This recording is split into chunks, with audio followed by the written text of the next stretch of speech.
hearts must change. They won't change overnight.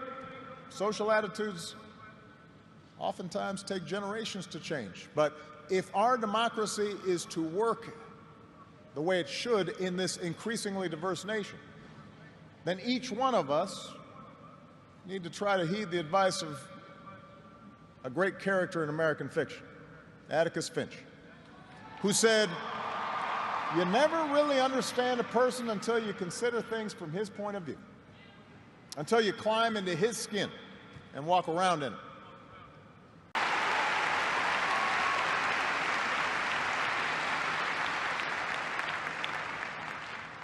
And that's not easy to do.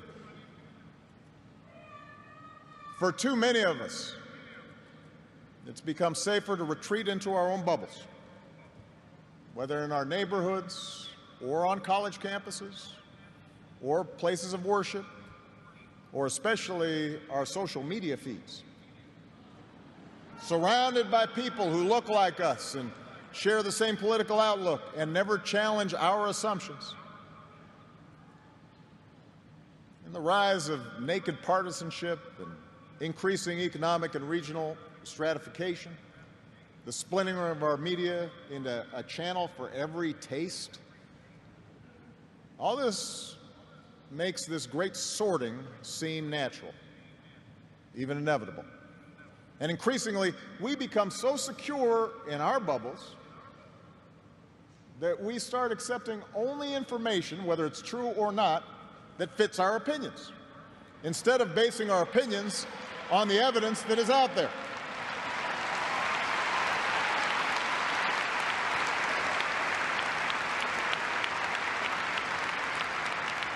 And this trend represents a third threat to our democracy. Look, politics is a battle of ideas. That's how our democracy was designed. In the course of a healthy debate, we prioritize different goals and the different means of reaching them.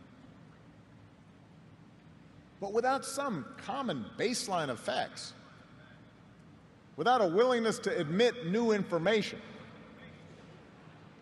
and concede that your opponent might be making a fair point and that science and reason matter, then we're going to keep talking past each other, and will make common ground and compromise impossible.